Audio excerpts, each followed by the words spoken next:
reason you guys are all here, we've got some stars lined up for you tonight. We have Adrián González, Roy Oswalt, and Sierra Romero joining us today. So if you guys want to say hi to your fans. What's up, guys? All right. How's everybody doing today? You guys ready? So excited. Yeah. There we go. Yeah, so we do want to remind you guys of some tips. So remember, if you guys are a VIP, if you're a VIP, you'll notice that there's a call out next to your name. You want to turn on the camera and stay on mute. If you have a question, you just want to put in the chat, and then we will call on you to get those questions answered. We know that there are a lot of you obviously wanting to get those questions in, so we'll try to get to as many of you as possible. If you don't see the VIP next to your name, again, you have access to put your questions in the chat box, and then of course we'll try to get you if we can.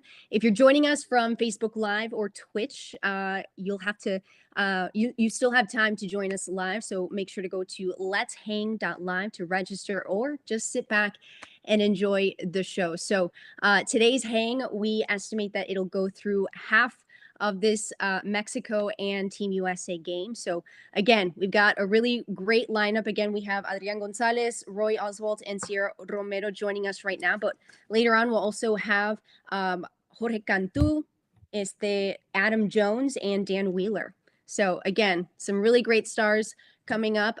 So whoever wants to answer this first, if you guys have watched any of the games, who do you guys will take it all this year? Who do you think will take it all this year?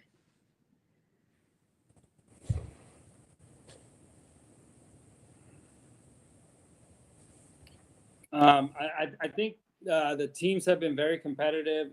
Based on the games I've seen so far, Japan looks very strong. So does the teams we know that have a really good team, Dominican and Venezuela and Puerto Rico, and obviously you're going to have teams like Mexico and a couple other countries, Canada and a couple other ones that have a shot, but more than likely it'll come down to the teams at the top there. USA, obviously, USA is one of those teams that is the stacked teams. Yeah. Roy, any predictions? The toughest thing with the USA is just everyone just now starting in spring training. When I played in it, it was you had to get ready a little bit earlier than normal. So some of these, I think Japan and some of the teams across the seas have been playing, a lot, and I think their season kind of runs up to this one, or they've already started or whatever. So they've kind of got a little more momentum going. USA's got a great team. It's just about probably, if they can last the whole series. All right. Real quickly, I did want to say JJ Puts just joined us. So JJ, if you want to say hi. I think he's muted. He's still muted. Roy Oswalt, Houston legend. There we go. Hi, everybody. There we go. What's going on, JJ? Not much. Roy, Adrian, what's up? What's going on, JJ? How's it going? Good. Should be a good one Well, tonight. is that a Michigan M behind you? It is. It's my blood. I love it. Well, Sierra, that's where she played at as well. Sierra Romero. She's still on the call with us.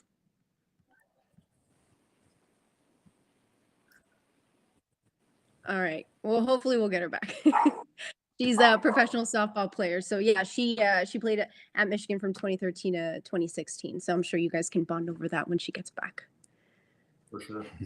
Yeah. But JJ, we were talking about predictions. Who do you think is going to take it all this year? Well, I think obviously Japan is pretty stacked. I was at the USA Great Britain game last night. Took the guys a little while to get going, but I think at the end of the day, I wouldn't be surprised to see U.S. and Japan in the finals. And then, anything can happen once they get there. Yeah, of course. All right. So remember, you guys can put those questions in the chats. You guys can ask any of these guys anything you want. Of course, keep it appropriate, please. But yeah, just be sure to put those in the chat. And then if you have the VIP next to your name, of course, we want to remind you to turn your camera on, stay on mute, and then we'll call on you if we see anything come up. It looks like we have a lot of fans rooting for Mexico. So in the chat right now. But yeah. All right. Oh, we got a Michigan fan in the chat as well. Michael right. D says, "Hey Sierra and JJ, go blue." Go blue. Love it, love it. All right. So, what can you guys talk about as far as some of your favorite memories from playing?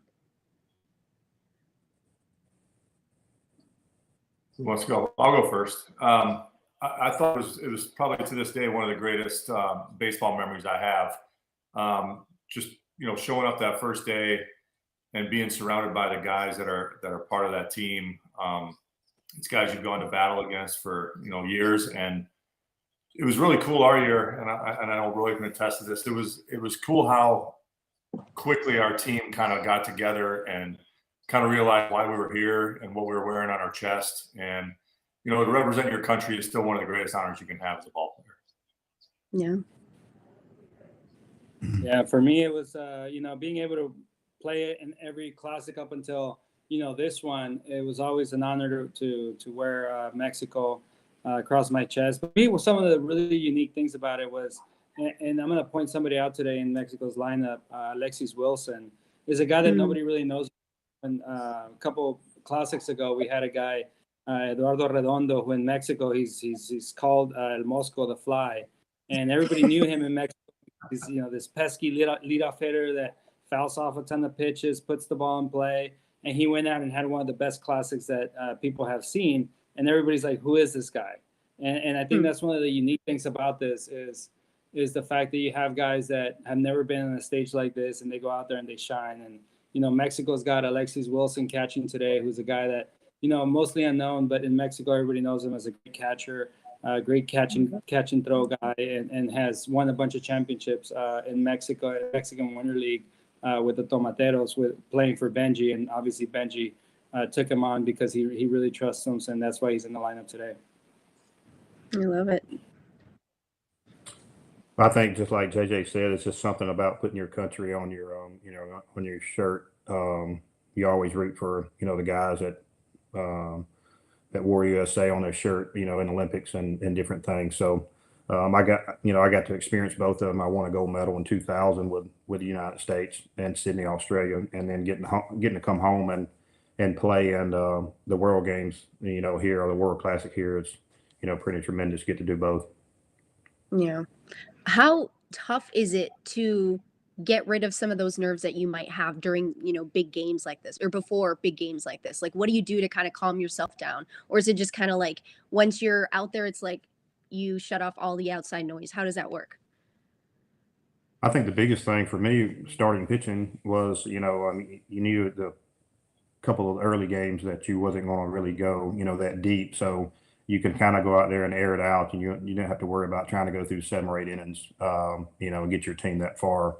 So it kind of, the first couple of games kind of got your feet wet, throwing 2 and 3 innings just to kind of get going. But anytime spring training usually gives you 6 weeks to get ready, and all of a sudden, you're playing for real, I guess you'd say, and not really practice games to get into the season. Anytime you step on a mound and you want to beat, anybody on the other side, so you turn it up some. So it's really, it's a quick way to get ready, I guess you'd say, for the season. But you get to play in games that mean something. Right. Yeah, I think from an offensive perspective, to Roy's point, is that it's so early spring training. You don't have timing down. You don't have a lot of things as you would when the season starts. So you just try to focus on mechanics and just the basics, and just kind of try to see the ball and put the ball in play. And it can be a really good series if everything clicks right away, or it can be a really tough series if things aren't clicking. And spring trainings a lot of times are like that, where if things aren't clicking, you have a really bad spring training, and so that's the hardest part. And I think to JJ's point earlier about Japan having played so many games, because they prepare for this about a month in advance, and they play a bunch of games leading up to this, so their timing is always a little bit ahead of everybody else. I think from a reliever standpoint, we were probably the ones that were most ready for the time of the baseball classic, because most of us are only going out there maybe throwing one inning, maybe two at the most, and we kind of show up in the camp typically we're kind of ready to go from the get-go, because we're, like I said, only throwing an inning or two. So and we had a lot of relievers, so we knew we weren't going to have to throw back-to-back days. So when we could get out there, as far as nerves go, definitely warming up going into that first game that you get into, there's definitely some butterflies, but once you throw the rubber, it's kind of settle in, and things are kind of back to what you're used to. I love it. All right, guys, we have our first question of the night. We want to call on Evan M. So remember, Evan, because you're a VIP, we want to have you turn your camera on so that all these guys can see you.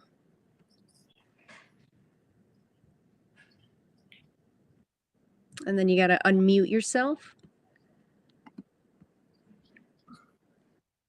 Evan M.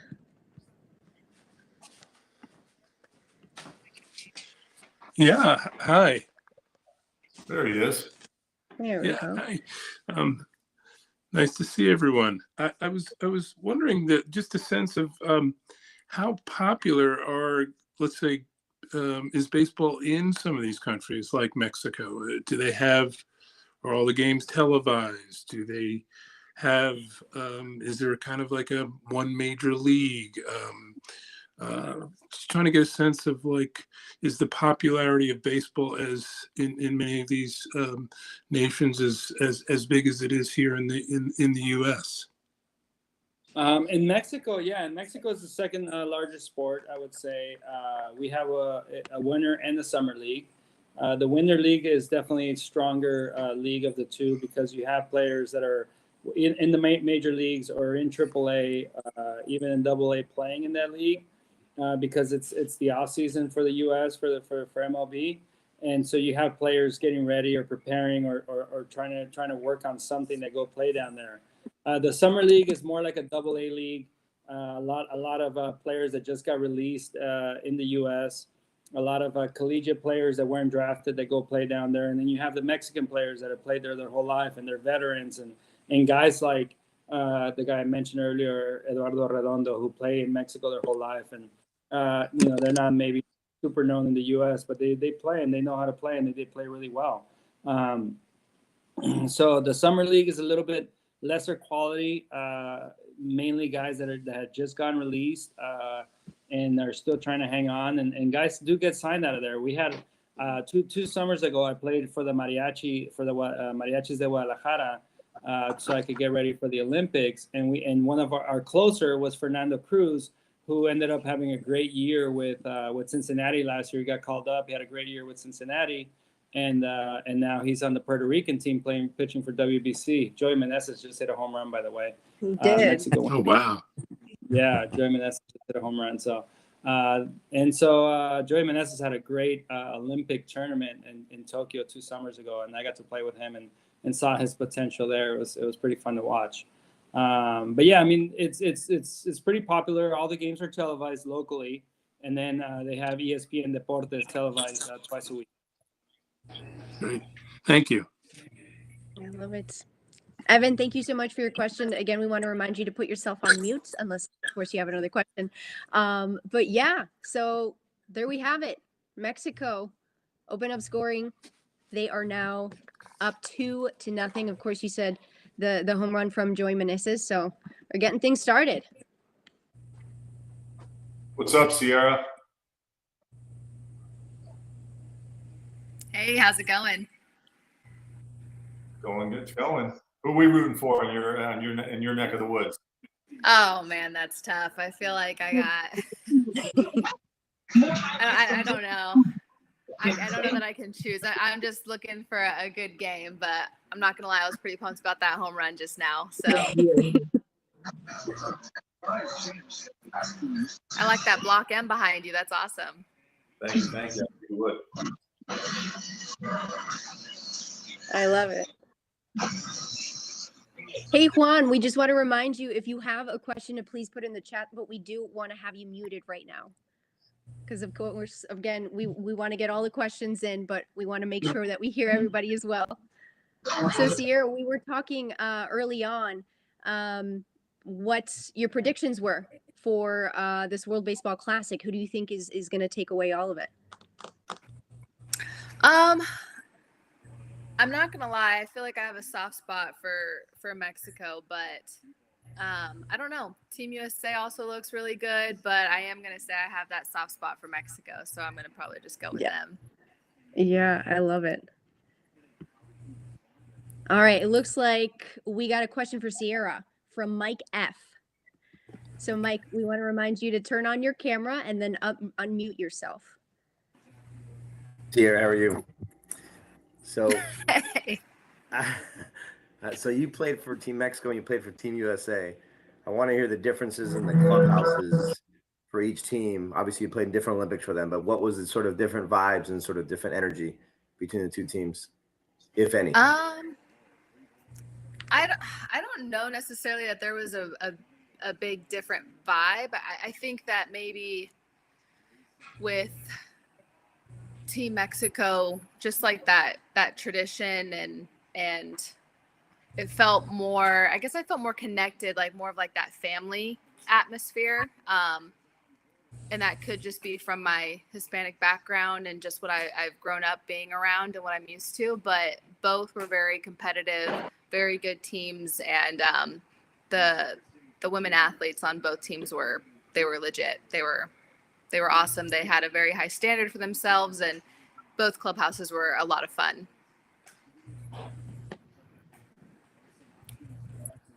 I love it. Thank you, Mike. And Sierra, so the guys talked a little bit about how, they kind of calm down before big games like this. How did you kind of control those nerves, if you had any? Did you, were you superstitious? Did you have to do something before every single game, or how did that work for you? I was definitely superstitious. Part of it was eye black. Some of it was making sure I always had gum in my mouth. Gum usually helped me from getting a little too vocal with the umpires and talking to them a little bit too much. So I tried the gum trick. Didn't always work, but I felt like it kept me out of trouble sometimes. But other than that, it was really just, kind of getting into my zone with music, making sure I had, whatever meal it was that I felt like I was hitting best with for that weekend, whether it was like making sure I had something specific for breakfast or dinner the night before. But other than that, I mean, I get nervous every game. I feel like it's just because, when you get nervous, I think it just means you care. So, for me, it was like good nerves, and I enjoyed it. For me, once I stepped on the field, though, I felt like I calmed down. I felt like that was where I was back in my place, my happy place, and I was able to just relax. Yeah. What were some of your favorite moments throughout your career? Probably my favorite one was playing against my sister at the World Series in college, Oklahoma, Michigan. And then professionally was probably this past season with Athletes Unlimited, playing pro, because I was coming back from a knee injury that had me out for a couple years. So it was a really important moment for me to step back out on the field again after a couple years off from surgery. Of course. And I'm hearing now that we have Dan Wheeler joining us. Dan, do you want to say hi?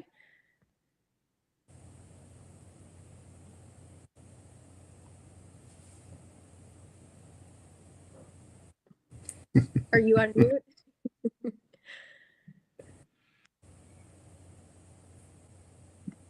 Yeah, he went. Can you hear me now? There we go. Hello. Hey, Everybody. how are Wheels. you? What's going on, buddy? How you doing? How you been? I can't complain. Just living the dream.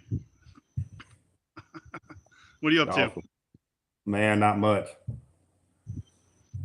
Yeah. How's life treating you? Good. Kids are getting old. Got a senior, freshman, and a sixth grader, so they keep me busy. And you I know the feeling. I mean, I know the feeling. but it's been fun. So Good. Dan, so now you are a high school baseball coach. How's that been? it's been fun. So I took over. This is my second year as the head coach. I've been my fourth year with the program. I took over for a coach, Todd Vaughn, who spent the last 45 years of his life there. So he was 4 as a player, 8 as an assistant, and 33 as a head coach. So I got some big shoes to fill. But it's a nice program, and I'm lucky. You know, my boys go to school there, so I kind of get to hang out with them too. Yeah, that's awesome. So what are you thinking about this game so far? Well, so far, I'm throw the ball down the middle. Not many things happen. Not many good things happen. So, but you know, so. All right. Where you at now, Wills?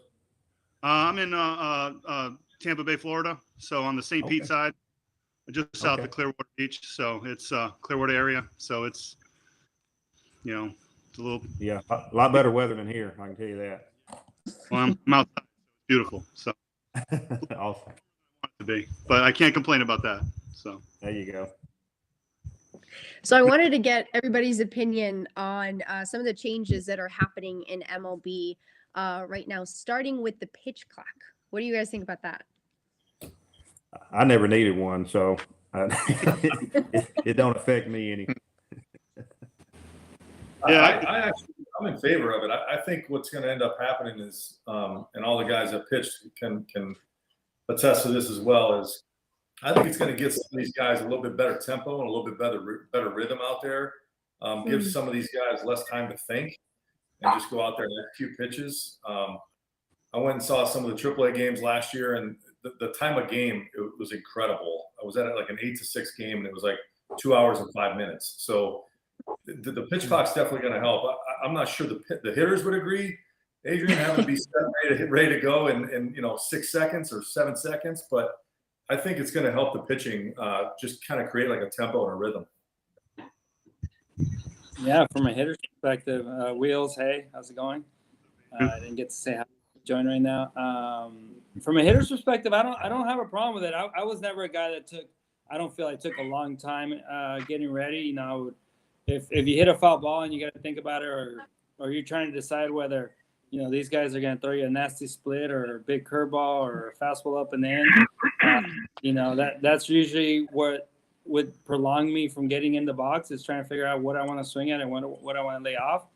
But at least when I stopped playing, you know, it was keep your foot in the box. That was the main thing. And for the most part, I never got a warning, never got anything. So, you know, as long as you're not going too fast, you know, I think if the pace is there and the rhythm's there, I think a hitter should be able to adjust. If you can, that's on them, you know, because if it's the rule, then it's the rule, and you gotta abide by it. So I like it. I like the, you know, speeding up the game that way versus having a runner start in second base, you know, in the extra innings. So I'll take a faster pace by forcing guys to be in the box and on the mound. I think what they don't realize too right now, you know, the spring training games are going by pretty quick because there's no TV. You know, once you get into the regular season, there's a lot of times in between innings. With me, I would have to wait on the TV to come back before we could start the inning. So, you know, a lot of times ESPN game or someone like that, you know, you got 245 or 250 in between innings. So, you know, that you go 9 innings and you cut a minute and a half off that. That's an extra 15 minutes. So, my whole thing was when I was pitching was my attention span went real long, so I had to do it real fast or I got bored. I think it's pretty. I just hate to have a number put on it, you know, but I do think that as a pitcher, you know, you want to have some rhythm to the game, and I agree with what JJ said. I mean, there's just, you find that rhythm and it really works for you. I mean, and you can kind of put the hitter on defensive a little bit too. So I mean, there's maybe a little bit of, you know, advantage to the pitcher there, but yeah. Yeah. Sierra, JJ, you guys got any thoughts? I play fast pitch softball. I'm used to the game being quick. We don't have much time for anything. So to me, this is very, very normal. I think it's good though. I think it makes the game go faster, and I think that that's good for the game. I'm used to, again, playing a game that's very fast, and we have 7 innings. Our games are maybe 2 hours max, but I think it's good for the game. Yeah. You know, talking to some infielders too, they're also big fans of the pitch clock defensively, because it's, again, the rhythm of the game just kind of goes, and they just find themselves with less standing around, and it's just constant action. They got to be ready to go. So I think I like the pitch clock.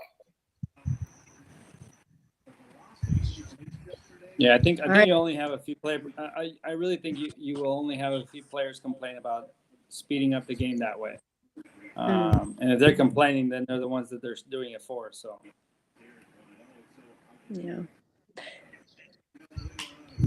All right. So Enrique, we see that you are trying to say hi to Adrian right now. If you want to come on camera and ask any other questions, we encourage you to do that. We also want to remind you guys that this entire call, of course, is presented by Academy Sports and Outdoors. With spring here, Academy has you covered from sports gear, outdoor furniture, and grills to hunting and fishing equipment. Academy has everything you need to have more fun doing the things you love. And of course, with that, we want to start. Actually, just kidding. Enrique, do you have a question? Yes, I do. Can you guys hear me? Yes, Yep. I can. Oh, okay. Adrian, big fan, man. Thank you. I think this is I think this is the second time I see you with the hang. Thanks for Hang for doing this. But my question is, Adrian, I don't know if you saw the baseball Padres against Phillies. And my question is, I tell my whole family is all Padres fans. I'm the only Padres fan here. But in any case, I appreciate you playing for both teams. And my question is, don't you think Padres would have won if they would have played more like stealing bases against the Phillies? Because I just didn't see a lot of running happening.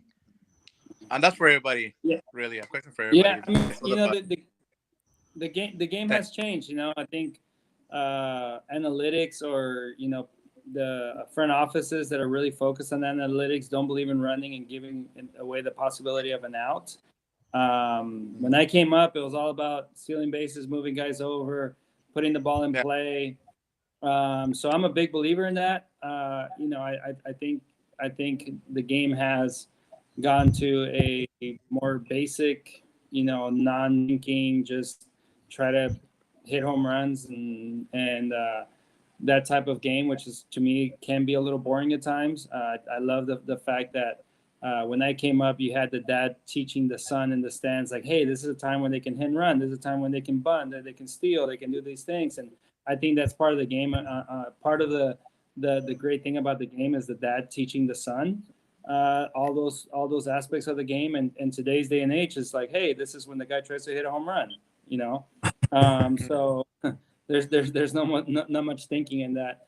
I mean, at the end of the day, it comes down to, in the playoffs, it comes down to clutch hitting and pitching. And, the Phillies had the clutch hits and the Padres didn't. So I don't know if stealing a few extra bases would have changed that series. Enrique, thank you so much for that question. We have another one coming in from Edward O. He is asking, tell us about a time you were ejected from a game. So whoever wants to answer that. Which time? Right. I got a fun one, and it was actually in Arizona. So as we're watching this game happen at Arizona, I don't know what the stadium's called anymore, but it was Chase Field at the time. I hit. There was a runner on first. I hit a ball, I think, down the right field line, or maybe left field line. I don't remember. And the umpire did this whole rotation. So the umpire from home went to third. Umpire from third went to second. Guy from second went to first, and the umpire from first went home. And the umpire from first, at least in my opinion, didn't bother to make his way all the way to home plate, and basically called the runner out as he was trying to score from first, from halfway between first base and home plate. and I was on second base, having hit the double, and I yelled, "Well, if you would have moved your ass, you would have seen it better, and you might have called him safe." And I got the quick hook out of that. So. Oh my gosh. I was in Atlanta pitching with the Astros, and was in the eighth inning, and first batter of the eighth inning, first or second batter of the eighth inning, I threw a pitch up and in on accident. Actually, it actually went above the guy. The catcher caught it, threw it back. Well, the batter started running to first like he got hit, and the home plate umpire told him to come back because he didn't get hit. So the umpire and the outfield behind second base come running in and with his arms in the air saying, "Yeah, it hit his helmet." And I was like, "How in the world could you see it hit his helmet, from 180 feet away?" And then he said he heard it hit the helmet. He didn't see it, he heard it. And there was 60,000, 45,000 fans in Atlanta screaming a chop. There's no way you could hear that. So anyway, we got in a little bit of argument there where the next guy hits a double or something, and will they take me out of the game? Well, I'm mad because I'm trying to finish the game. But as I'm walking off the field, I'm saying something to him like, how can you blow this call this deep in the game? I got 4 more outs and I'm done with the game. And he says, "Say one more word and you're gone." I said, "Word," and he threw me out. So, I got my money. I threw some gum on the field and made a lot of them pick it up. So I got my money's worth. Oh my gosh. Dan, you had something you wanted to say, right? No, I guess I did have. I've only been thrown out of one game in my MLB career, and I remember that. Yeah, it was actually my first outing as an Astro. I just got traded from the New York Mets, and there was I don't know what had happened or whatever prior to it. It was like I said, it was my first day, so there were warnings out there. Of course, you got to go out there and pitch your game. So I did, and I think it was the second inning, and it was just a ball had gotten away from me, and since there were warnings, I had to take an exit. So I don't know how that was something that I wanted to do with my first outing as an Astro, but it happened. So. Oh man. JJ Sierra, you got any? I never got kicked out of a game. I've been kicked out of some little league games, but not a big league game. Yeah. I've never been kicked out either. I've gotten warnings, but haven't been kicked out yet. Maybe that's what I got to do before I hang up the cleats. So maybe I gotta cross that one off. Yeah, right. Well, I do want to quickly introduce a guy who just came on. He goes by the name Jorge Cantu. I don't know if you guys know him. Jorge, you want to say hi to everybody? Yes. Oh, you might be on mute. Another. See you guys again, man. It's been a long time. Wow. What's going on? What's up, Jorge? Not much, man. Just great catching up with you guys, man. Just enjoying this WBC, and man, things are fireworks already. 2-0 right now. Good start for you. Looking like Jorge? Saludos. Saludos, Adrián, paisano. Jorge, ¿qué piensas del juego? La verdad, pues siento como si estuviera ahí, ¿no? I'm telling that, I feel like I'm in the game right now, all this adrenaline and pressure at the same time, a little butterflies in the stomach, the house is packed, I go back, all the way to 2006, 2009. I mean, it's just so much intensity that I just love watching this tournament. I mean, it's all or nothing, like pretty much every day, it's a playoff atmosphere, Yeah. It's amazing. It's great. I love it. So Jorge, you announced your retirement just a couple months ago. What made you decide that now was the moment that, you had to step away? Well, first of all, it's family. I ended my tenure in the big leagues. After that, I went to to try Korea baseball for a year. It went great over there. It's just a great atmosphere as well. A lot of passion for the game. And then the last 7 years of my career, I decided to, be here with my people. And it's a great fan base too. And, I ride it for 24 years, overall. But at the end of the day, I have 3 kids, all men. And, I got the time that, sitting at lunch with them and everything, and they start asking me, like, Dad, why you always have to go? Why we always see you so little during the year and all that stuff. So that started to hit me up a little bit, so realizing that, I have enough baseball, for 20 some years. So it was time to move on. I was still playing a great level and everything, I kept myself in great shape. I love this game, man. It's been my whole life, but there's more, life than baseball, so it's a new chapter, and I'm doing a little stuff here, a little stuff there, keep me entertained, and being at home, is what, the highlight of everything, Of course. Pero mirándolo ahorita, lo extrañas, right? I do miss it. I do miss it with a passion, It's been my life, and I'm sure the guys here in the room, will think the same, but, you got to know, when, and to announce when it's time to go, and you give it all you can through all those years, and your body will tell you too, you got to listen to your body, so. Yeah, of course. All right. So we've got a couple questions in here right now, but before we get to those, I do want to do the first trivia question of the night. So of course it's Academy Sports and Outdoors Trivia, and here's how this is going to go down. So I'm going to read you guys a question. You'll have multiple choice answers. You put your answers in the chat, and so the first person who answers it correctly is going to be the winner. So the Hang Sport team is going to validate the winner in the chat, and they will contact you post-event to fulfill your prize. So we want everybody to have a chance to at least try to do this, and you'll only be eligible to win once. But without further ado, let's ask the first question. So, which player has more of each of these 3 things than any other player against Roy Oswalt? Walks, extra base hits, and strikeouts. So, is it A, Albert Pujols, B, Alex Rodriguez, C, Adam Dunn, or D, Adrián González? So, if you guys think you know who it is, put it in the chat. Can you repeat the question real quick? More what, like? Yeah. All right. So which player has more of each of these 3 things than any other player against Roy Oswalt? Walks, extra base hits, and strikeouts. Okay. And then the options are Albert Pujols, Alex Rodriguez, Adam Dunn, and Adrián González.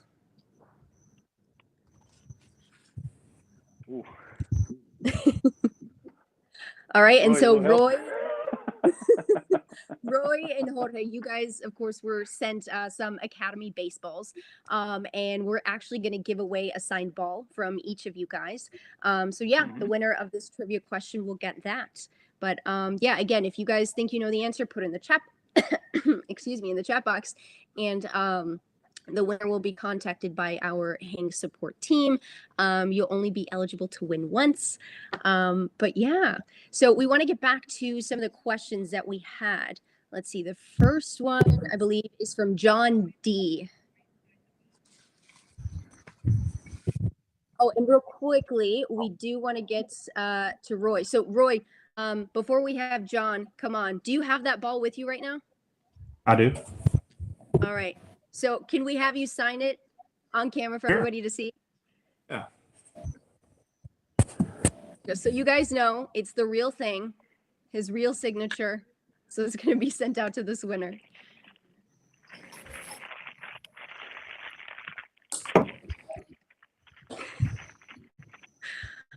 All right. I love it. And Jorge, did you get yours? Yes. We did. Okay, awesome. Yeah, if you want to sign it for us as well. Yeah.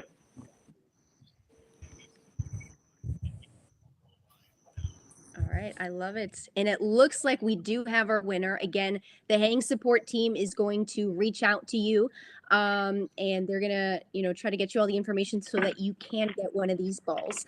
Again, we have a few more trivia questions throughout the night, so you guys will have more opportunities to win that, as well as an Academy Sports and Outdoors $100 gift card. Again, this entire call was presented by them, so this wouldn't be possible without them. So we want to give them a big shout out.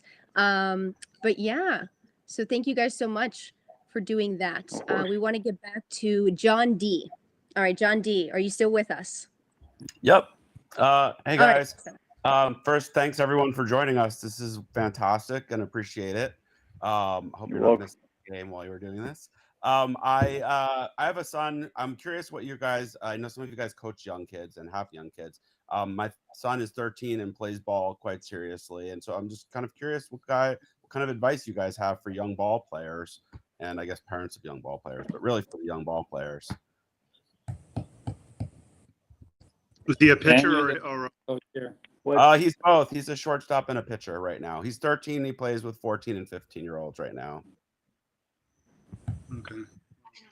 For me, sure that I would, from the pitching standpoint side of it, just I'd be real careful about, pitch counts and stuff like that. And I would really focus on, strengthening the small muscles in the shoulder and the back, the scapula, and all that kind of stuff to have a good foundation, so that when he's going out there pitching on a regular basis and when he gets to high school, his arm will be a lot stronger, and the little small muscles that are surround his shoulder and his elbow would be in the best position as he gets older and starts throwing harder.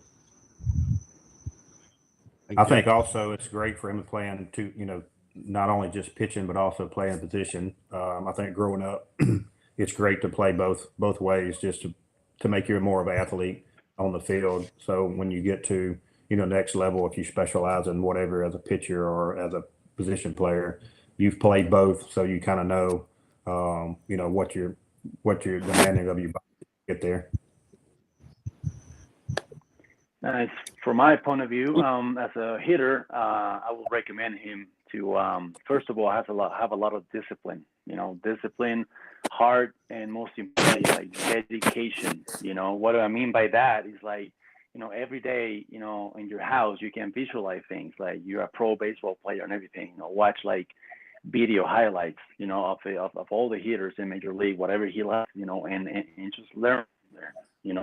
That's what I do when I was a kid. I was like every day in my house, I was practicing a little bit wherever I could, and watching the major leaguers play baseball, watching their videos and everything, and just visualizing myself there, because the brain is a very important thing. It will, send, all the messages to your body, and your body will just react to whatever your brain is telling the body to do. So that dedication is very, very important since from a young age.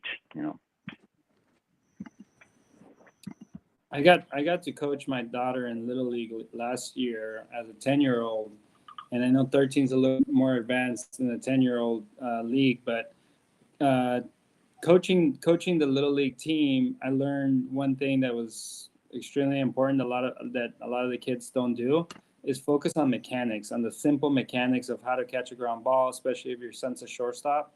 Doing the right footwork, doing the right mechanics. A lot of kids want to do all this stuff that's extravagant and these crazy plays, but they don't really do the mechanics right. And I think the mechanics is the basics.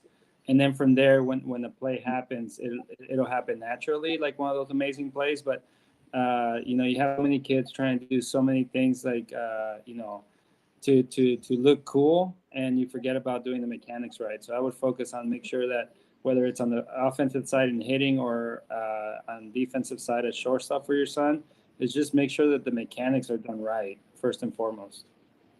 Yeah, that's right. To kind of go off of what Wheels was talking about with the pitch counts, I know a lot of these, club tournaments that these kids play in, they don't really have pitch counts. They have innings limits, which really doesn't make a whole lot of sense. You could throw 3 innings on Saturday, and if you're under 3 innings, you can come back on Sunday and you've got 4 more innings. But, some of these kids can go out there and throw 60, 70 pitches in 3 innings. And because they have more innings left by the rules, those coaches will throw those guys back out there for 4 more innings on Sunday. So I would just be really, careful about the amount of pitches that he's throwing, and not so concerned with the innings limits that those tournaments have involved. Because I've seen it out here in Arizona. These kids play ball year round out here, and I can't tell you how many 13, 14-year-olds I have that I've watched on the mound. Tommy John, broken elbows at 13, 14 years old. It's pretty sad. So just be careful. Yeah. I think for me, the big thing is just being consistent. I've watched my brother do it and him play on the baseball side. And, you know, now he's in the Red Sox organization. And one thing he always was consistent. He worked hard. He did everything he needed to do. And then same thing goes for myself and my two younger sisters. We were consistent and we knew what we wanted. And we worked every single day to achieve that end goal of playing college ball and then going pro as well. So I think consistency is huge, and just making sure that you are doing whatever you can to perfect your craft. I think if you really love it, you're going to work hard at it and you're going to train every single day for that end goal. So I think that just that consistency is really important. I love it. Thank you guys so much. We have another question from Enrique P. Enrique, if you want to turn your camera on and ask your question.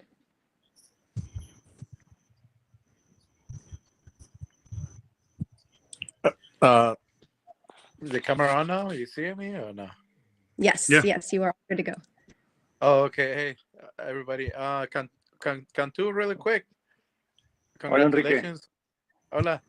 Congratulations on your career, man. I appreciate you, us Gracias. watching you guys play baseball.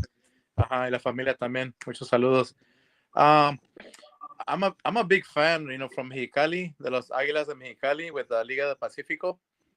So I have a question. My first question was, how different is Major League Baseball in the United States versus the one in Mexico? But also, how different it is for the Liga del Pacífico versus the Liga de donde están los Diablos Rojos of Mexico?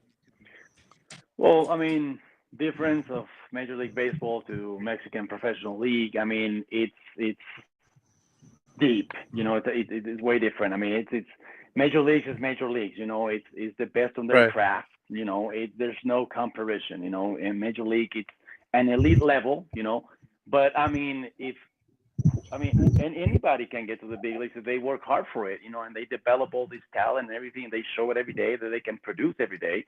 I mean, the door is wide open. I mean, doesn't matter which level you're playing at the moment, for instance, But I don't think there's comparison. You cannot compare because I mean, Major League Baseball, it's elite. But we do have great arms lately in the league, and then the Pacific. I mean, the guys that are prospects in the farm systems. I mean, throwing 99, throwing 100, throwing 102. They come to the Pacific League and the Winter League, and so they can polish their arms. I mean, hitter-wise too. Like they try to stay in contact with the ball. Working a lot of breaking pitches. That's what Mexico is known for. A lot of breaking pitches, a lot of off speed, and so that makes the Mexican League. It gives us a little plus. For the guys that come from the United States, from the major leagues, or 1 year in, 2 years in the big leagues. And so they can season our prospects over here and our level over here, and so the comparison of the Pacific and the Mexican Professional League is just a little bit of a difference now, because all these arms that we're getting year in and year out, and same goes for hitters. But the answer for your first question is like the comparison of the level in Mexico and the level in Major League. It's abismal, no, es mucho. ¿No? Entonces, pero cada quien puede llegar, ¿no? O sea, depende de la disciplina que tengas y la determinación que tengas y el talento para estar ahí, ¿verdad? Okay. Gracias. Thank you. Claro, Enrique, saludos, un abrazo. Ándale, saludos. All right, I want to give you guys a quick update. So it looks like Team USA is on the board. So the score right now, 2-1 Mexico. So we'll see how long that lasts. Yeah, but my heart is like, getting a little nervous there. I know. We have another question from Jesus M. So Jesus, if you want to turn your camera on so you can ask your question.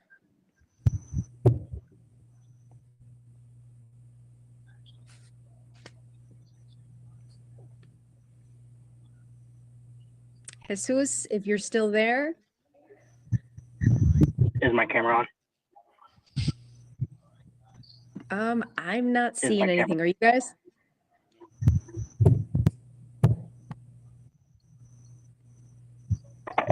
What a catch. How about now? There we go. There we go. We got it. Alrighty. Hi, I'm from Phoenix, Arizona. I'm a big Dodgers fan.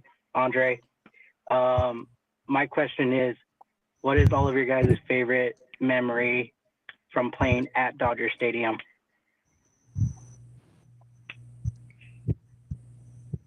I guess I'll start. Playing at Dodger Stadium, my favorite memory was, I think it would probably be playing in the playoffs. The stadium just shakes, during the playoffs there. And I think just the atmosphere in the playoffs is pretty insane at Dodger Stadium. I think those are my favorite memories there for sure. For me, Dodger Stadium is one of the, historic, great places, in MLB. I don't have too many memories. One of the things I did appreciate was when Eric Gagne was going through that stretch, where he had 84 or something straight saves, and he'd come out there. It was a pretty electric ballpark. When unfortunately he was coming in to save against, and no one really had any chance against them, but it was still kind of a cool thing to kind of witness when he was kind of going through that, and the way the stadium was really neat. Yeah, for me, it's the same thing, the historic, of the Dodger organization, the stadium, everything, how it resembles, a lot of history and just the fact that of being in that field and just look around, it looks immense, like a coliseum, for saying it like that. And just the fact of being on that field, that's my memory, because when you're a kid, you visualize playing in those stadiums, and even in the PlayStation or Nintendo and everything, you play in Dodger Stadium. That's here in Mexico. We're a big fan of the Dodgers. And that's it. Just the fact of being there, that's my greatest memory. I think the best part of it was Scully always come up with some of the best stories I've ever heard on any player at any time. That he told a couple of stories on me that I don't even know how he found out about it. He must have came to my town and asked some people or something, but he was always good about the stories. Roy, I wanted to get a quick question in too. So I heard you opened up a steakhouse. How did that come about, and how's it going so far? Well, we didn't really don't have one here in Starkville that's upper prime steakhouse. So I knew I was going to be here probably, for a long time, and I've got with some guys and met a great chef out of Florida, and opened up. We only hold about 85 seats, but we got a prime steakhouse now in Starkville. So it's been going really well. We do really well in football, when teams come in from SEC and different places, and we've been doing really well. And the locals here enjoy it. They always tell me it don't feel like Starkville when you're inside. I try to make it a different feel than we have normally here. We have a lot of stuff that kind of resembles each other, and I wanted to make it a little different feel. So it's going really well. I love it. So how Congrats, involved Roy. are you in the process of, picking the kind of steak that you give, or like the sides? Like, how involved are you with all that? I've been involved a little bit. I let my chef do most of it. He's really well at it.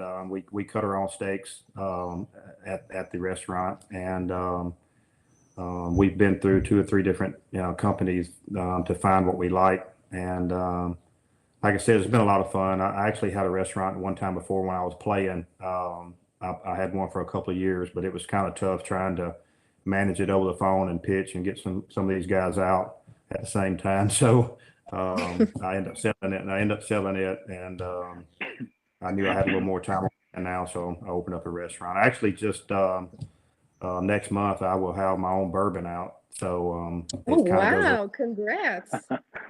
So, hopefully you guys can maybe see it on the shelf pretty soon. What's it called? It's called Houston 44. Houston 44. I'll look for it. Yep. Yes, sir. Roy, do you ship to Mexico City? I will. I love Nice. it. Roy, Congrats, do you man. ever have a date night out there at the restaurant?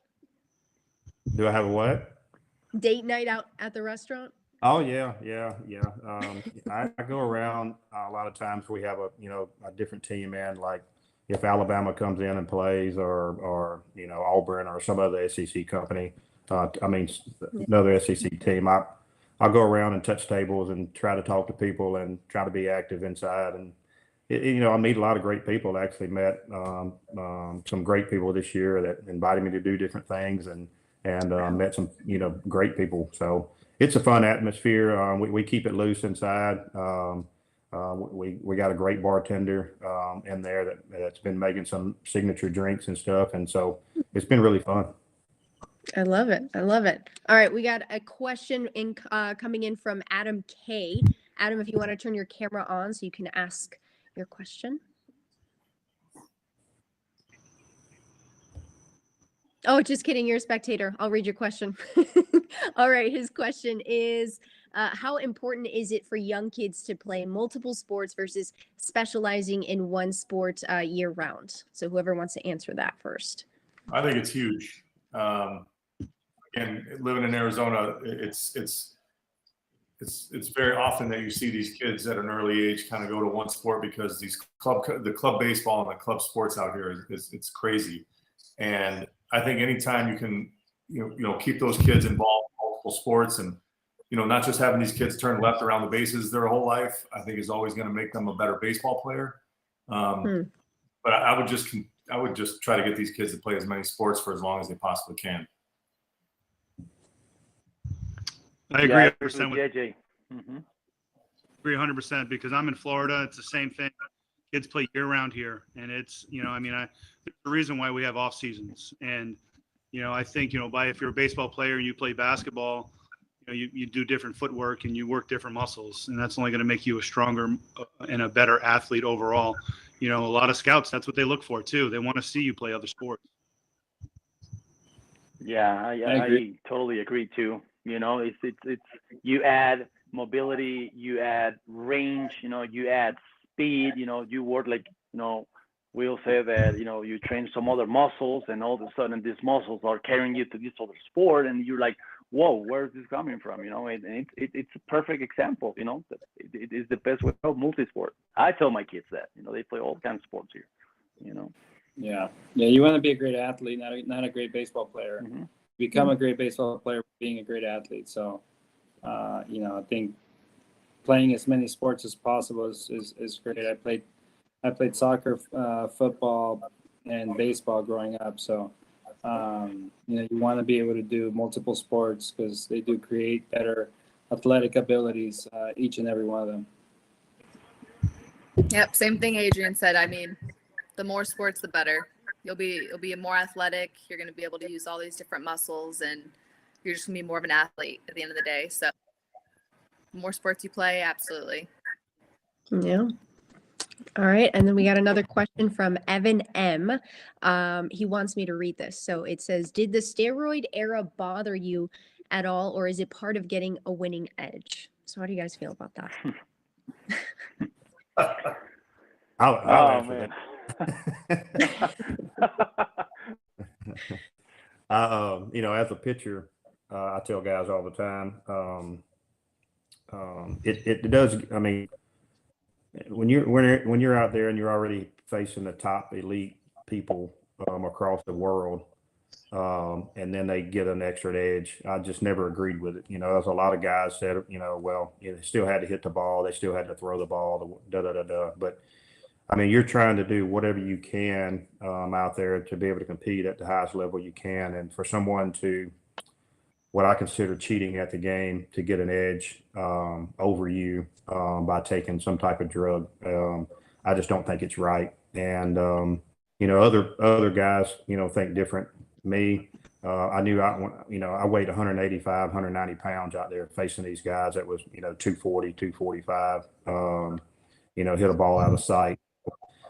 They already had the advantage of being a little bit bigger, going for them. So to even be stronger and to be able to wait longer for the ball to get to the plate so they can see it more, that's an advantage. And I just, I think that's cheating at the game. I agree with you, Roy. I think,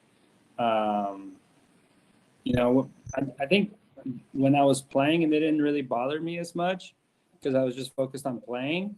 I think now that I stopped playing and I hear, certain people talk about certain players like, oh, I can't believe he played until his 40s and he's still doing great, or, he's still hanging around. You're like, well, yeah, well, you know why? I mean, it's not because they're better athletes or it's like, no, like they're doing it when they're 40, 41, 42 because, they took extra stuff to make their bodies better. So I think it bothers me more now that I stopped playing than when I was playing, because when I was playing, I was just focused on playing.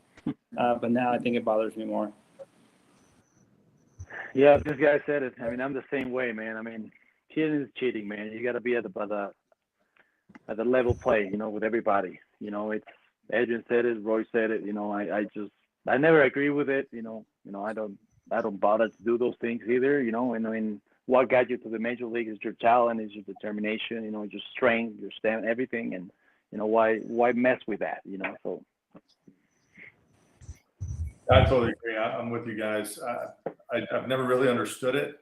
And even in today's game, when some of these guys get popped for doing something, it's like, these guys are perennial all-stars. Like, why are they even like dabbling in this stuff? It just doesn't make any sense. I was never one of those guys that was like a prospect kind of guy. I had to bust my ass to get where I got. And when you find out that you get beat by a guy who down the road, you find out he was cheating, it stings a little bit. And, there's just no room for that in this game. I mean, this game's a great game, and it's a great game for a reason, and there's really no reason for any of that.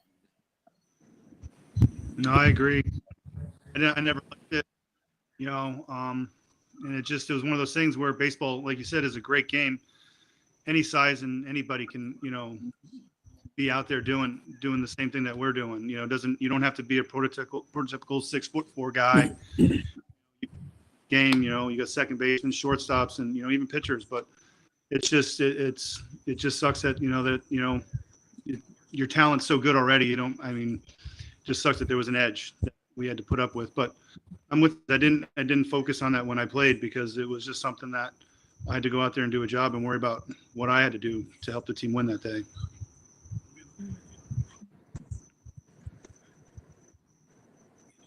Sierra, did you have any thoughts on it? I mean, yeah, I think it's cheating. I just, I'm not as familiar with the steroid stuff. It's not very. There are a lot of steroids in softball, Sierra? No, not that I know of. So that's where I just was like, I definitely think it's cheating, though. Anything that gives you the upper hand. So definitely disagree against it. Yeah. Real quickly, I want to update you guys. It looks like Mexico is extending their lead, or they extended their lead rather, so they are up 3-1. Love to see that for some of you.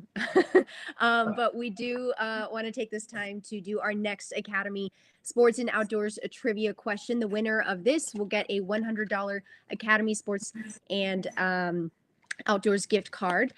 So again, this is how it works. I'm going to read you guys a question. You get multiple choice answers. You put your answers in the chat box, and the first person who answers it correctly will be the winner, and our Hang support team will validate the winner in the chats, contact you post-event to fulfill your prize, and we want to give everybody a chance to win, so you will only be eligible to win once. All right, so let's get to it. This next question is, which player on today's Hang was the first MLB player ever drafted in the 21st century? Is it A, Roy Oswalt, B, Adrián González, C, Dan Wheeler, or D, Jorge Cantu? Again, let me read this again. Which player on today's Hang was the first MLB player ever drafted in the 21st century? A, Roy Oswalt, B, Adrián González, C, Dan Wheeler, or D, Jorge Cantu? Adrián. What do you guys think?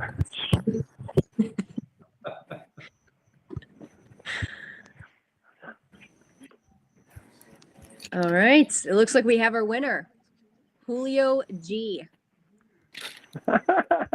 Adrián. Love it. So again, our Hang support team is going to contact you after the call so that you can get your, again, $100 Academy Sports and Outdoors gift card. So again, thank you to Academy for helping us put together this call. It is presented by them. But I do have a question for everybody that has kids. So how has it been, going through this career and kind of, balancing the two things, having your family playing at the same time, but then also kind of, when you take a step back, it's like, how do your kids view it? Do they think it's like, oh my gosh, it's so cool that dad is playing, or is it kind of like, oh my God, I don't really care? What has that been like? Ooh, who wants to start? That's kind of like tough too. I got 2 boys and I got a little girl. So, they were pretty young. I've been done for about 10 years. So my boys absolutely loved it, and they got to see most of it, or, a quarter of it. But, it's funny when I talk about it to them now, both my boys, I got a senior and a freshman. They're so into baseball, and, they love the game and hearing stories if I ever have something to talk about. But having a daughter that's into dance, she has zero clue about baseball, and it's just, I don't know, sometimes I feel like I've failed as a father because she has nothing to do with baseball. So, but sometimes I wish I could have played when they were a little bit older too, just so they could see a little bit more. But they kind of enjoyed it. So yeah.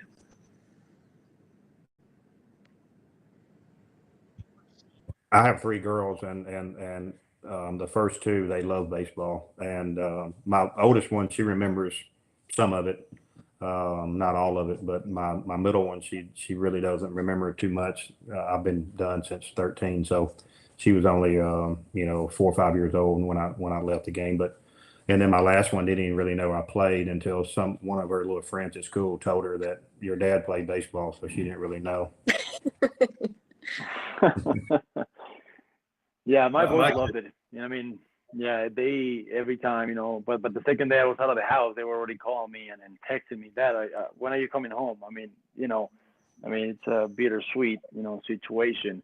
But no, they were happy. They were watching me on TV every time I was home playing. They come to the stadium and watch me play, and it was such a joy, to have them, look so I can look up, and they were right there. It's an extra motivation for me to be played and do the things right, and I'll tell a little story real quick. All my boys here play ball, right? Especially the 2 little ones, the 6-year-old and the 10-year-old, and I have another one 16. But the 6-year-old, he's really good playing baseball. Baseball just runs on their veins. But it happened like 2 months ago, and he's like, all of a sudden he doesn't want to go play. He told his mom that, no, I don't want to go play. I don't want to go play. And I asked him, why don't you want to play? I don't want to go play. And my wife is like, no, there's something wrong. There's got to be more into it, So she found out, I took a trip the weekend, I remember, and then she talked to him, to a little one, 6-year-old, and asked him, like, Leo, his name is Leonardo, Leo, why you don't want to play baseball anymore? What's going on? You got to tell your dad, because he's a little worried, why all of a sudden you don't want to play? And he told my wife that he didn't want to play because his dad didn't play anymore. And I was like, he got me like a little tear-eye and everything, but he actually told that to mom. He didn't want to play because his dad doesn't play anymore. And I was like, wow, it's a little tough, but at the end of the day, he will retake it, I'm sure, Oh my gosh. Yeah. I got 2 girls, a 9 and an 11-year-old. The 11-year-old is a huge sports athlete, loves every sport, plays every sport. Like I said, she played Little League last year, and she loves it. She loves it. She wears, she wears the jerseys that we got for kids, and she wears baseball jerseys and everything. The 9-year-old, a little bit with, like Will says, loves dancing and arts and all this stuff. And we were walking the street one time. She was cold. I let her borrow my jacket, and she was like, and she just pretended to be me, and she goes, I'm Adrian. I used to play baseball. Now all I do is eat a lot. So that's as far as her baseball knowledge goes on. That's funny. Oh. I've got 4 kids. I've got 3 girls and a boy. I have twin 17-year-old girls. One plays softball, one plays beach volleyball. My son plays football, basketball, baseball, and my little one plays softball and volleyball. And the older 3 remember baseball. The twins definitely do. My son pretends like he does more than I think he really remembers, because I think when I retired, he was like 6. I'm not sure he remembers all that much, but he definitely remembers being in the clubhouse, which he still today says he loved being in the clubhouse. When we go back to the clubhouse, he talks to the coaches, they remember him and all that. So it's cool. But the little one doesn't remember anything. She was like 3. It was just kind of going to the games and being with the other kids that we played with. Oh my gosh. I love these stories so much. Jose, if you want to mute yourself, if you have a question you want to put in the chat, we will make sure to get to you. But again, we want to get to everybody, want to be able to hear everybody as well. But I also see that Enrique P, so he says that he dressed up as Adrian for Halloween one year and he wants to show us the pictures. So Enrique, if you want to unmute yourself.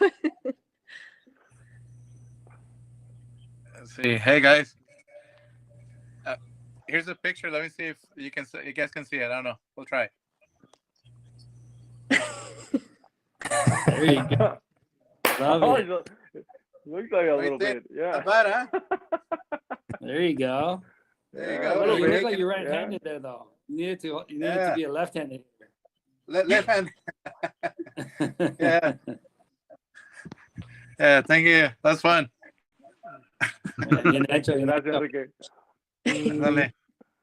Thank you.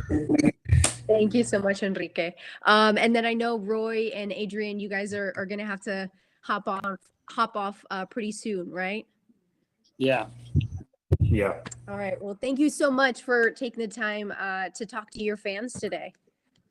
Thanks, guys. Thank you. Good to see you guys too. Wheels. AJ. You too, Roy. Adrián, paisano. You guys. See you guys. Un abrazo. Everybody, thank you. Thank you so much for joining us. Saludos a todos. Fuerte abrazo. Hopefully everybody does well. Abrazote. Voy a Los Ángeles, te veo por allá, te marco. Márcame. Órale. Va. Bye. Bye. Bye. All right. So again, we will have some more athletes joining us in a little bit. I believe we still have Adam Jones, who should be with us pretty shortly. But again, we want to remind you, hey, spring is here. Academy has you guys covered. Academy Sports and Outdoors. Again, this call is presented by them, from sports gear, outdoor furniture and grills, to hunting and fishing equipment. Academy has everything you guys need to have more fun doing the things that you love. And then, of course, we'll have some more trivia questions presented by them, where you guys can win either a signed ball from Roy Oswalt or Jorge Cantu. And then we have this $100 gift card from them as well. So we have already asked, I think, a couple of those trivia questions. We'll get some more of those in if we can later on. But yeah, so again, if you guys want to ask any questions, be sure to put it in the chat box there. And then, yeah, okay, so I'm hearing now that Adam might not join us. He's in Spain. It's so funny. The last time I talked to him, he was living in Japan. Now he's in Spain. So it might be kind of hard for him to connect to us, but hopefully we can get him here in a little bit. But yeah, so Jorge, tell us a little bit about what were some of your favorite moments from your playing career. Well, definitely our game against the U.S.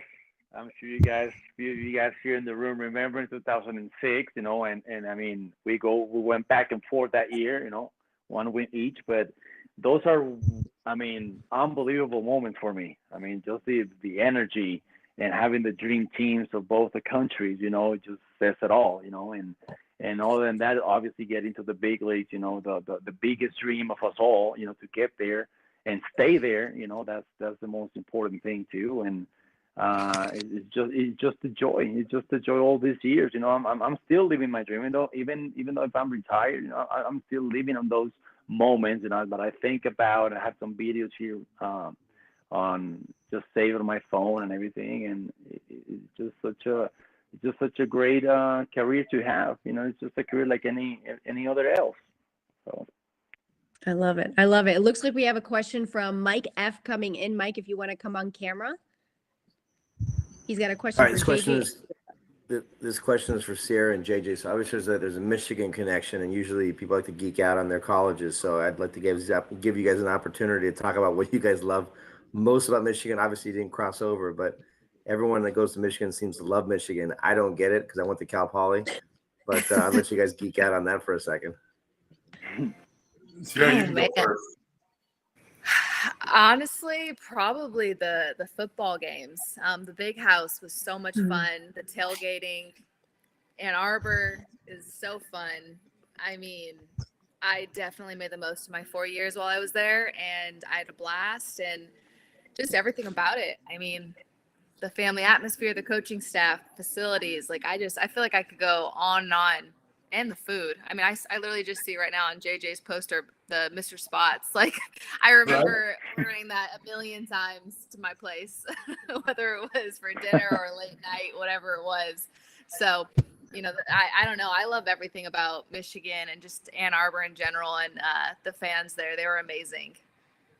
Yeah, I would tend to agree. I think obviously going to the Big House, that's one of the big reasons we continue to go back year in and year out to catch the football games.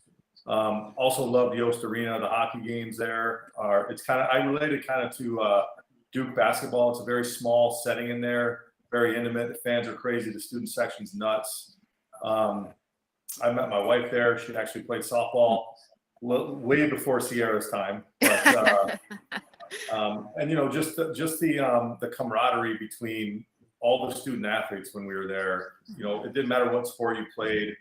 It seemed like everybody kind of hung out together. And, you know, today, some of my best friends, I talk to them every day, are from my Michigan baseball days. And I guess I totally get the question, because we do geek out on Michigan a lot. And unless you've been there and you're part of it, you really fully don't understand it. But it's just a special place. Ann Arbor is like a true college town. Just a ton of great memories. Rick's American Cafe, I still go back when I go back in town. It's just a special place. I guess unless you've spent time there and you're there for a weekend of football, you wouldn't understand it. But I would encourage everybody. My follow-up question is, Sierra, do you feel at all guilty about smashing JJ's wife's, any of her records that she had as a softball player? Does that make you feel bad at all? Is it awkward at all right now? You know, I don't feel bad. Records are meant to be broken, so I'm very happy to be the ones who have broken them. Yes. I hope somebody breaks mine one day. I love it. Thank you so much, Mike. JJ, wanted to ask you, what was it like sharing a room with Tom Brady? So I didn't share. He was not. I don't know where this ever came up. He was not my roommate. He lived in the same dorm. There's a lot of rooms in the dorms. He lived like right down the hall, but you know, Tom was Tom. He's the same guy he was back then. Worked hard. He was always down at the football facility. Nobody really knew what he was doing, but obviously he was doing something right. I don't think anybody who was around him at Michigan was very surprised with the way his career turned out, because he was, you know, he was very underrated in college. Like there's a big thing with Drew Henson that kind of came in his junior year that kind of split the time with him. But I mean, Tom was phenomenal when he was at Michigan, and I don't think anybody's surprised with the way his career ended up. Yeah, I guess there are worse rumors that could be, you know, flying around. No, it's not a bad rumor, but I just want to make it clear, I did not room with Tom Brady. Okay, all right. Well, we got it clear now. We do have a question from Jared C. If you're still there with us. Oh, just kidding. He can't hop on cam, but he did want me to ask it. So he said, do the guys have thoughts on the new shift rules? There seems to be a lot of major rule changes. Is it good for baseball? Go ahead, Dan. Good. So, you know, I'm hesitant to say one way or the other, but I do feel like that this one rule will kind of help, I think, because I think Adrian touched on it earlier. It's, you know, the game is kind of turned into either a home run or a strikeout. I feel like maybe if you get rid of those shifts, you'll start to see some more, you know, trying to move runners over, maybe, you know, shoot for gaps and stuff like that. I know hitting is the hardest thing to do in all of sports, so it's a lot easier said than done. But I do feel like, small ball aspect of it. I know we touched a little bit on stolen bases earlier, but those were, in 2008 when I was with the Rays, that was kind of our style. We stole bases, moved guys over. I mean, safety squeeze. So there's some value to that in the game that I think is untapped right now because, home runs are sexy, but I mean, there's just too many strikeouts, which as a pitcher I'm okay with, from my point of view. But I just think, overall it's a tough product right now. I just, that I think could be changed. Yeah, I think the same thing, Dan. I think that with the evolution of what the shift was, it kind of changed the way the hitters approached the game. It was more about like, okay, listen, they're going to overload one side. I'm just going to try to lift and separate and launch balls. And hopefully having two guys on both sides on the dirt, it's going to make guys, think about hit and run, shooting the ball the other way, but a better two-strike approach. Jorge, I know, when you were playing, like you weren't just going up there three strikes and launch. Like you're going to have an at bat, and I feel like quality is just non-existent right now. And hopefully this brings it back to more of like the true baseball that we all love.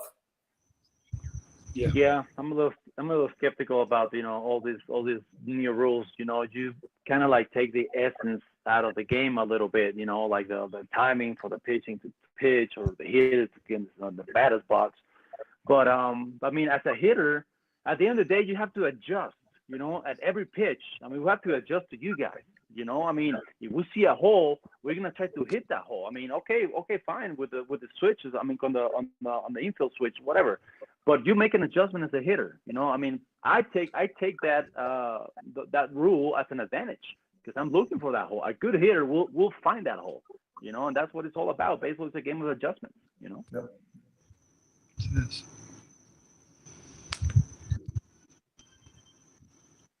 Anybody else got some thoughts? And also, I mean, just to touch on that a little bit too, it's like, you get an average, you get fans or somebody saying like, well, how hard is it to, if the shift is all overloaded on the right side for a lefty, how hard is it just to hit a ball to the left side? Well, when you got a guy that's out there pitching, he's throwing, 95 to 100 miles an hour and maybe even, throwing cutters in at your hands. That's a really hard adjustment to do. So, I feel like, that you got to give credit where credit's due on some levels of that too. Yeah. Good point. All right. Well, again, guys, if you have any, JJ, did you want to say something? No, that's a very good point. I mean, it's not. No, that too. I mean, I'm not. Yeah, I mean, pitching nowadays. I mean, the average is what, like 98, 99 heaters. Yeah. I mean, but I was talking about back in the day. I'm trying to, make some sense of that. But I mean, Will is right. I mean, 98, right there in the inside corner. I mean, it's not much you can do with it, obviously. But I mean, I guess just catch it and just throw your hand, on the opposite side, whatever. But.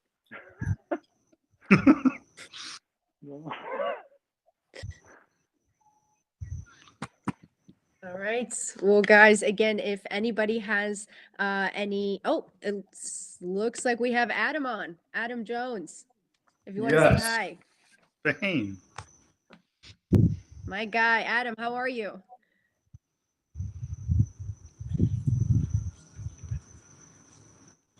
Can you hear us? Is he muted? How you doing? He's probably busy rubbing Yeah, homers. we can.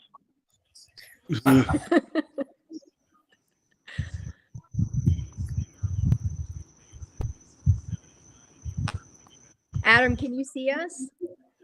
Yes, I can see Wheeler, Cantu. What's up, guys? What's up? Jones, Oh, there you are. JJ, there we go. I What know up, Phoenix Adrián? is just rocking. Whole week of debauchery in Phoenix. Love it. Yeah. Well, Adam, thank you so much for joining us. You came in just in time. We have another trivia question presented by Academy Sports and Outdoors. So again, this is how it's going to work. I'm going to ask you guys a question. It'll have multiple choice answers. You put the answer in the chat box, and the first person to get it right will be the winner. And our Hang support team will validate the winner in the chat, and they will contact you after the call. Again, we want to have everybody get a chance to win, so you'll only be eligible to win once. You guys will win a $100 gift card to Academy Sports and Outdoors. So this next question is, Jorge Cantu hit his 100th career home run on June 23rd of 2010. Which player hit a home run off the same pitcher the previous inning? Is it A, Adam Jones, B, Adrián González, or C, Dan Wheeler? Again, the question. Oh, Adrian, is that who you think? Okay. Let me ask it again. So Jorge, it wasn't Dan Wheeler.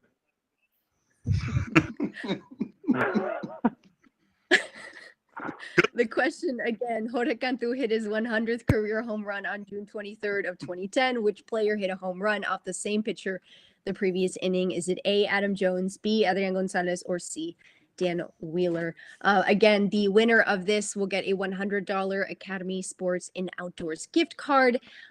This call would not be possible without their support, so thank you to them. Adam, how is life in Spain right now? It's incredible, actually. It's just, I don't have to worry about nothing that's going on in America. I don't have to hear nothing. I don't have to watch the news. I don't know what's going on in Catalonia with whatever they got going on here. I don't know. It's just free of mind. But no, we're just exploring the world, and this is a good destination. Obviously, we live in San Diego, so having the Spanish and teaching my kids the Spanish is very important over French and Italian. So it's just a good destination, very good weather, and good food. Yeah. I love it. I love it. I think the last time I talked to you, were you in Japan? Yeah, I was in Japan, and that opened our minds and our eyes to, like, we can really live somewhere else, because, you know, as ball players, we have support systems and nannies and mother-in-laws and all kind of just support systems. But in Japan, we didn't have anything because of COVID. So we figured out we really could live by ourselves. You know what I mean? So that's why it just opened up our minds that, you know, we can go somewhere else. And Spain was a very easy destination. Yeah, I love it. I love it. So it looks like John, what's that? Minus the customer service. Oh my gosh. Terrible. All right, so it looks like John D is the winner, and it was Adam Jones. Adam Jones was the player who hit a home run off the same pitcher the previous inning when Jorge Cantu hit his 100th career home run on June 23rd of 2010. So congrats to John. Again, how is that humanly possible? I never played with Cantu. That's what our people are saying. I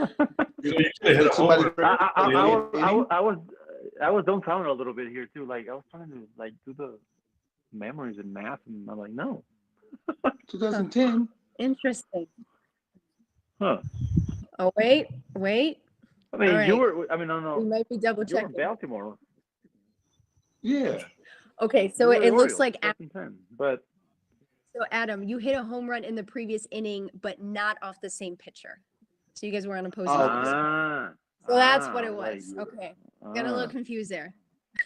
So that means he hit it in Baltimore. Yeah. Yeah. Mm-hmm. And I hit my home run off a dude named Alex Sanabia, who's from San Diego. Sanabia, yeah. And I hit off Matus. Yeah, Mattis. Something like that, right? Mattis. I love how you guys remember who you hit homers off of. I knew you were gonna say something. Yeah. Oh my gosh. All right. So Adam, I heard that you started a new podcast. Can you tell us a little bit about that and how that's been going? Yeah, it's the Adam Jones podcast. Me and this guy, Jerry Coleman. He's a good dude. We're just talking mainly Baltimore stuff, because obviously that's my brand and my, I guess, sports expertise in a way. But we tackle a little bit of I said the entire world in a way in sports. I'm traveling all the time, so we try to mention where I'm at this point in time. We try to have good guests on talking. Obviously, Black History Month was a very good month to add on. We had Bob Kendrick, the head of Negro League Museum. had Kim Griffey Jr. and CeCe Sabathia, just talking about obviously the current state of the game, their great careers, and how the game is evolving. And hopefully we just have more and more guests. One of our new guests that we're going to have on, we had Buck Showalter, but we're going to have Barry Levinson. And trust me, I was like, who the hell is Barry Levinson for a little bit? And then I had to look him up. And obviously a fantastic film director. He's different in my time, but my guy's like, hey, you don't know who Barry Levinson is? I'm like, have you seen Friday, motherfucker? All right, sorry.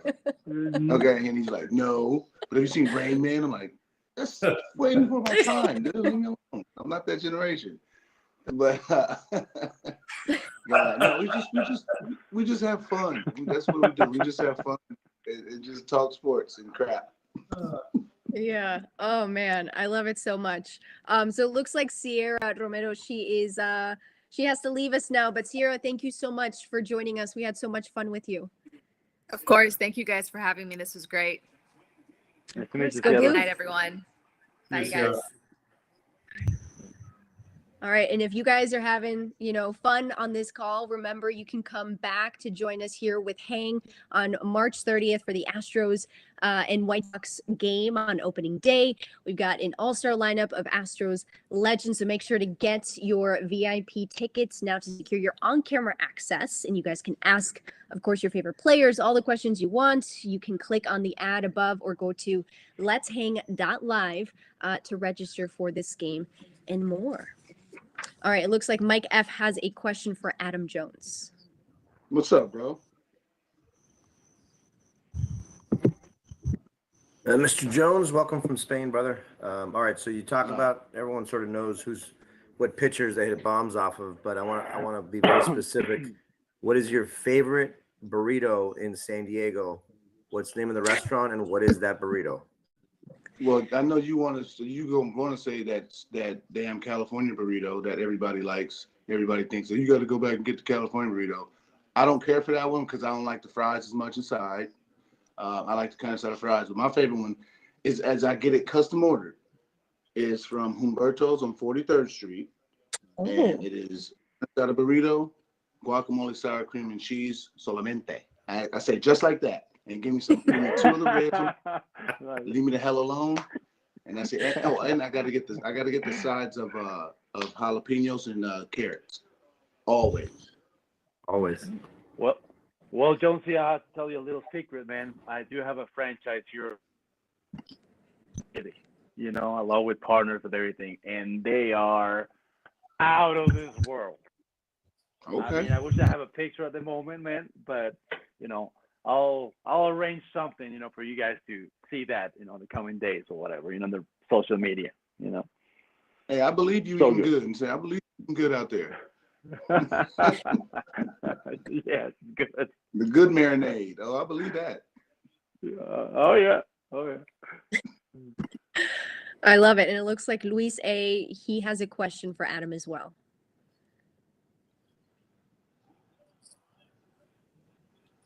Hey, sorry about that.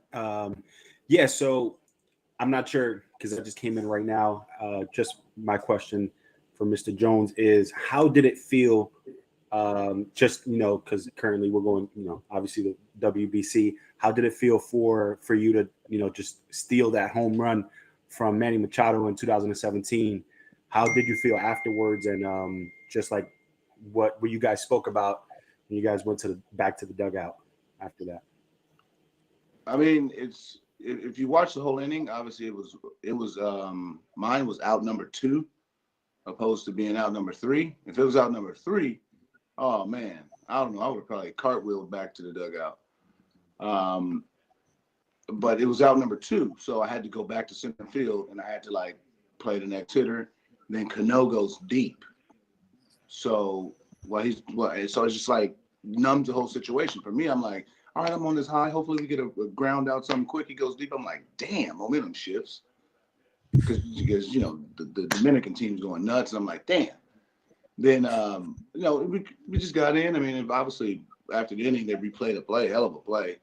But it's still early in the game. I mean, I'm reliving it, obviously, a little bit still. But it still was the 5th inning, I believe. 7th inning. 6th inning, something like that. And there's still a lot of too many outs left for Dominican. So I just was like, I got to still focus on this game. And then afterwards, I really got to let it soak in. I'm with my family and friends just back at our house and stuff. And I was like, damn, like it showed on SportsCenter and all that. I'm like, all right, really, I got to soak it in with my family. So that was a really cool part. And then with Manny, we didn't really talk about it. I mean, people don't realize he made a sick play on me in the 1st inning, robbing me of a double. So it's like you got gold gloves for a reason. You make those plays and you got to focus on the next one. That's awesome. I bet you rewatched it multiple times. I didn't really. Just social media has posted it, and it's been great because the last 6 years. I mean, it sucks because we didn't have one in 2020, but it's been great because it's been like the focal point for the last 6 years. Now it's a new WBC, so I hope that something else over captures it in a great moment. Somebody else does something fantastic. So, but it's been great to have a good 6-year run in people's minds when they think of USA baseball.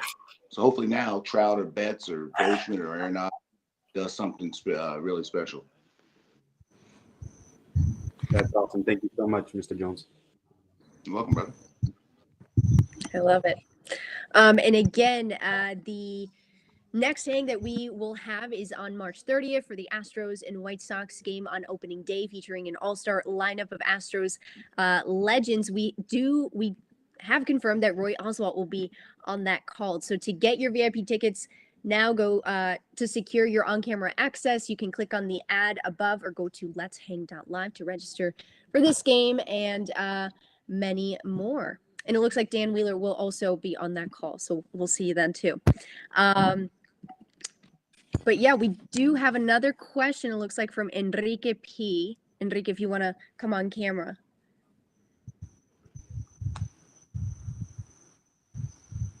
Yeah. Can you guys hear me or see me? Yep. Yeah. All right, guys. So the question is, obviously you guys play baseball, professional baseball. How did the weather affect you guys playing? Will it be a hot day or a cold, freezing day in Baltimore trying to swing at a bat? You know what I mean? So how did the weather affect you guys? I was told when I was a youngster, when I just got getting called up, that it's 75 in the big leagues, no matter what the weather is. So I'm gonna stick with that. Yeah. The straight answer right there. Yeah. No, it is tough to. I mean, to hit on the call is always tough, man. I mean, but like Adam Jones said, like mentally, it's like 72 in your head, and let's play ball and let's roll. I mean, no matter the circumstances. I mean, that's how we approach. Hot or cold. Weather was never really an issue for me, except for one place: trying to get loose in San Francisco at night. That was by far the place to get loose. Well, they didn't really have a bullpen.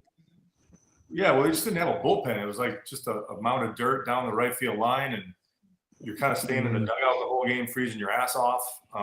It could be August in San Fran. It's cold as shit. So I'm not sure that there was ever a game I pitched in San Fran that I actually broke a sweat. And when you're not sweating when you're playing, it's a weird feeling. And that's pretty much the place that I did not like the weather. That's right. As a pitcher, I loved pitching. I didn't love pitching in the, but as what Jorge said, hitters didn't really like to hit. So if you kind of got that ball in or something, give them a little bit of ring in those hands. It was kind of to our advantage. But I mean, no one's really talking about pitching or playing in like Arlington. I mean, how hot is it there? I mean, I think we tried to fry an egg there one time and it got pretty close, but nothing I would eat. But we got to go Kansas City. St. Louis played places like that. Especially when the turf fields, the old turf, how hard. I mean, even turf with the rubber, it gets it. I mean, I'm on some of that now in travel baseball and stuff. Some of these kids, they're playing some of the best fields I've ever seen. They're so lucky. And it's crazy how hot that turf can get during the summer. 7-1 Mexico. 7-1. Kappa Joey. Went deep twice. Jorge, you ready to talk some trash? How do you feel about that score? We lost to Mexico like that. I'm not even going to say a word. 13. Ooh, man. Hey, that stadium is 40. That's is out of 40. That's what 50,000. JJ. It's about 47,000 Mexicans. Pretty much. 100%. Oh yeah. Oh yeah. 100%. Oh yeah, yeah. Crazy. Hey, the A lot of Mexican Mexicans. cookouts on the That Mexico game outside yesterday of was that crazy. ballpark. That Mexico game yesterday was crazy. Those fans showed up, and man, I'm gonna tell you this, Jorge. Mexican fans, they know how to party, huh? No, they do. They do, man. I mean, come on. The guys here in Mexico, I mean, they're just before they release the pitches, before they release the ball, they're already like banda and mariachi and lights loud and I mean, it's they take it seriously. I mean, we love it. I mean, it's just a great atmosphere, just different, different culture, But we're everywhere. We're everywhere, man. It's awesome. I love it. I love it. All right. There is a question from Evan M. He asks, how is it dealing with the media on a day-to-day basis? Well, I mean, you can get stressful sometimes, but I mean, you just got to deal with it, a few questions, and then you're out of the clubhouse or out of the stadium. And I mean, it didn't mind me, my career. I just take it one day at a time and then try to comply with everybody and be happy with everybody and just short, quick answers, straight to the point answers, and that's it. I think if you just answer the questions, they're gonna respect you if you respect them, and it's just part of the game. I mean, it is what it is, and it's never easy when you have to answer difficult questions after a tough game. But if you show up and you stand in front of the camera and you give them the answers, they're never going to be that bad. No, that's you're accountable, good or bad, and you're standing in front of your locker. That was the one thing I learned early. I was in New York a couple of years, and that's not an easy place. I mean, as a reliever, really the only time they ever want to talk to us is if it's something, below the game, or it's like an offensive lineman. If you miss a block and the quarterback gets sacked, nobody knows your name. But tougher ones for the guys that play every day. Those guys have to deal and answer a lot of questions, but. As long as you're accountable and you go there and you answer every question, good or bad, they'll take care of you. Yeah, I mean, same. I had to talk to them obviously a lot more often than the relief pitchers and the closers. But I told my team, hey, look at it. They want to get in and get out. You made a mistake. You made a great play. Talk about it. Get with it. Let them get out of the clubhouse and let them get on with their job. You have a job to do. You're required to do it. It sucks, but just get it done. It's not that bad, man. You're gonna tell somebody, so tell them. Just keep it simple. Did you guys have to ever practice like saying answers, or were you guys just kind of like comfortable from the get-go, or how long did it take for you guys to be like, okay, this is how I'm going to give my answers. This is how I'm going to talk to the media. I think for me, I would actually just, if it was a situation where I knew that I might actually have to talk to the media, I would just kind of think about, maybe some of the questions that they would ask me, just to be prepared. So, just so I know what I was saying. And the tricky part, sometimes you can't ask however many different questions. They're asking the same question. They're just trying to word it in a different way. So you just try to catch that, or just not to be boring, but just try to answer the questions as easy as possible, and not make any highlight film for something that you might say that might be the wrong thing. So, yeah. All right, Jorge, it looks like you have to leave us now. Yeah.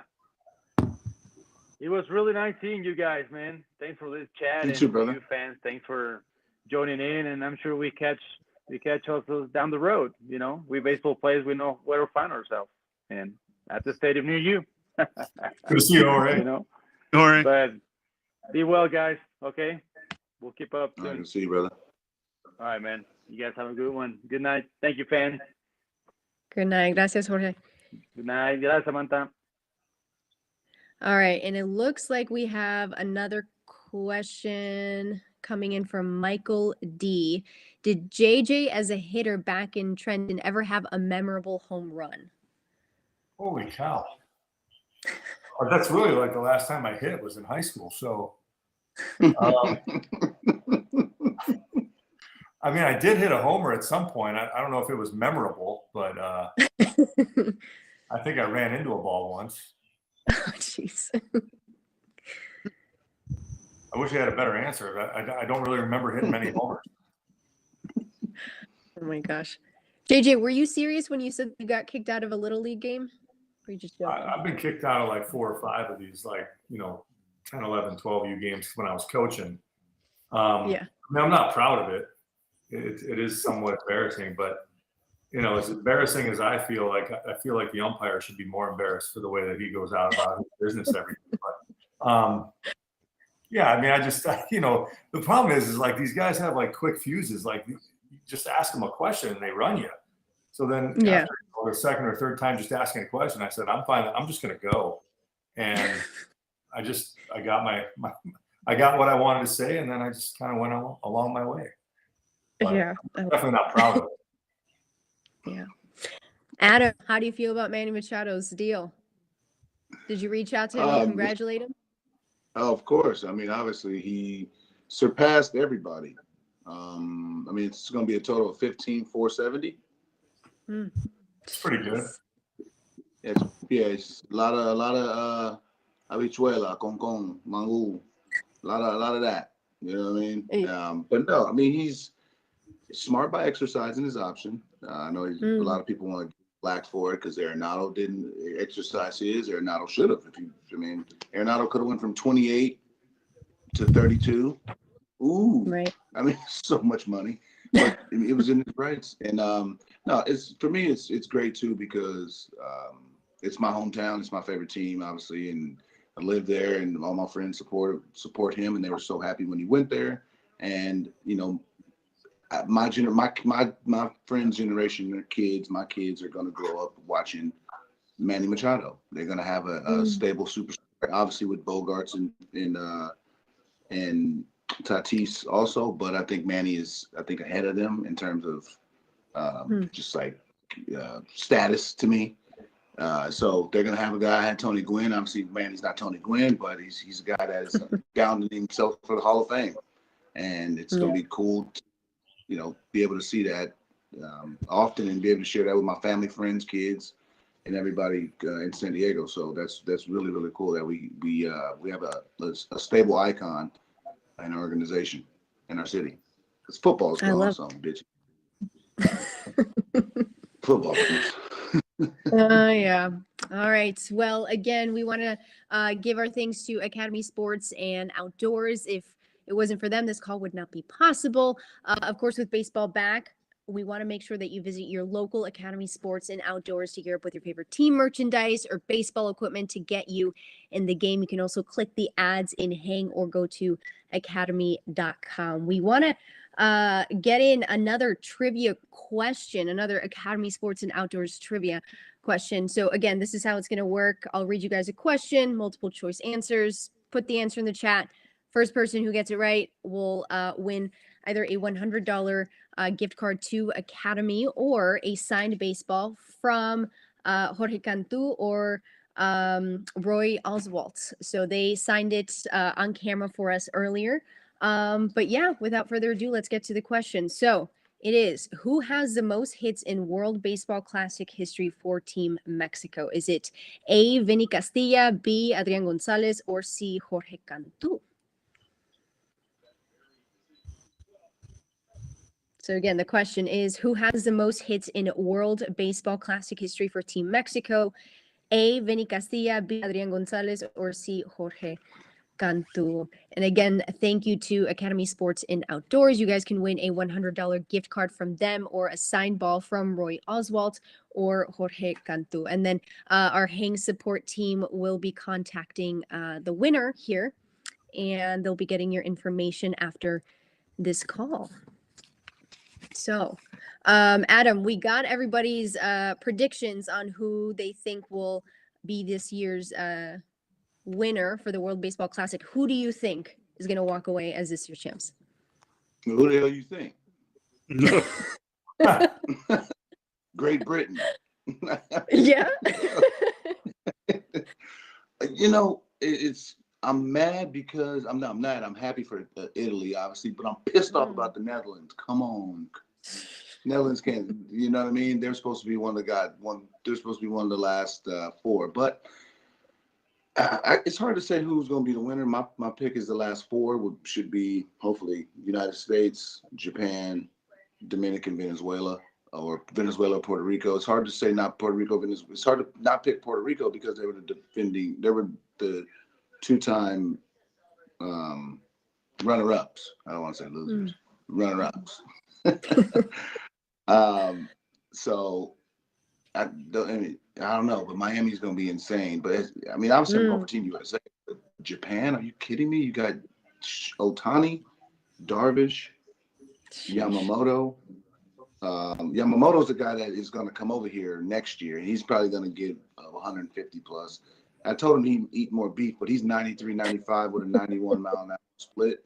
JJ, yeah, like I told you, look Arizona. Hey, look, go to Oryx yourself and look this guy up. You'll love him. Great makeup, looks good, everything. It's hard to go against them. Their lineup is insane, and they play incredible defense. Dominican, obviously, I know they lost to Venezuela game 1, but they came back. Did they play today? I don't know. Dominican? Yeah, maybe had a day off. I'm not sure. Yeah. I think so. But I don't know.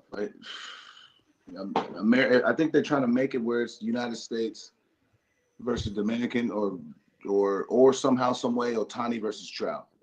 Somehow the media is they're going to try and do MLB. That's the biggest. If you get Otani versus Trout, all these commercials, that's all you're seeing. I love it.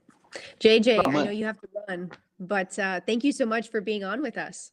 Yes, thanks for having me. Great talking with everybody. Dan, Adam, good to see you guys. Good to see you, Adam, JJ. you still got that kick-ass red suit? I'm just curious. It is in my parents' closet still. Yes, it is there. Damn right, Stay baby. Keep it there. It's like a chili pepper. Yeah. Good to see you, man. Be safe over there. You too, brother. See you guys. All right. Thanks, JJ. And then there were 2, Dan and Adam. I want to ask you guys, what are some of the things that you miss most about playing? For me, the thing I miss the most is, the manager giving me the ball and saying I need 3 outs. The competition that, that the side of the baseball side of it. You miss the grind every day. I do miss a little bit of travel. It's kind of fun, all that, but just miss the competition, and, I miss the clubhouse and the bullpen.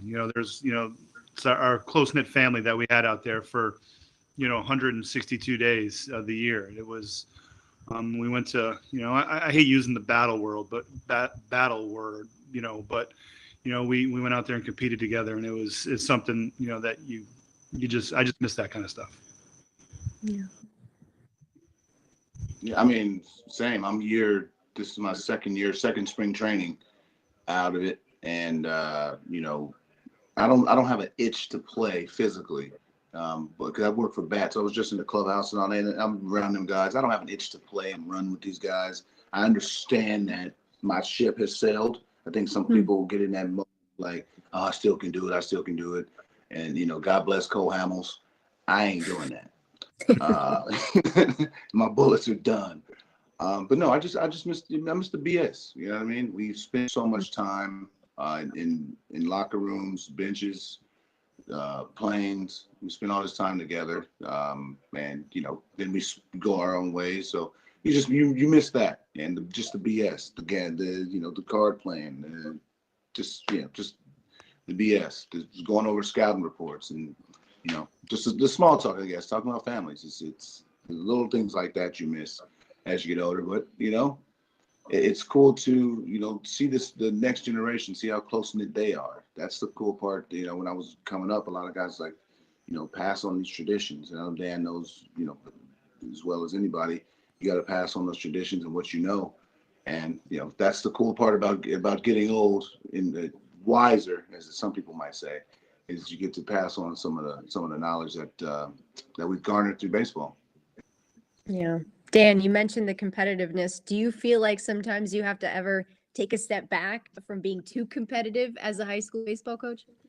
Yeah, my emotions get the best of me. Like JJ was talking about earlier. Sometimes I'm not too proud of, dealing with umpires or some stuff like that. But, that's one of the things that I want to pass down to the kids, though. I mean, I want to see some. I want to see them to go out there and compete, win or lose. I don't care. But if you play the game the right way, I think good things will happen to you in life. And the routine of it, and it's really it's a passion. I look for things in life, and I'm glad I'm coaching because it's a lot harder to coach now, I feel, than to play, because when you're playing, and I think Adam can testify to this, you have a hand in it. There's a little bit of control that you have, but as a coach, you're willing that your players can do well and do good, and you only want the best for them. But you're just on the sidelines, and you're still competing, you're doing whatever you can to help them, but it's there's some times where I have to take a step back and be like, all right, enjoy and do it for the fun of it. Yeah. I do want to remind people that we do have about less than 5 minutes left. So if you want to get those questions in, put them in the chat. We'll try to get you on. And again, remind you that our next hang will be on March 30th for the Astros and White Sox game on opening day, featuring an all-star lineup of Astros legends. We have Roy Oswalt and Dan Wheeler, who will be on that call. You want to get your VIP tickets now to secure your on-camera access. You can click on the ad above or go to let'shang.live to register for this game and more. And again, we want to give a big thank you to Academy Sports and Outdoors. They help make this call possible for everybody to be able to talk to some of your favorite players.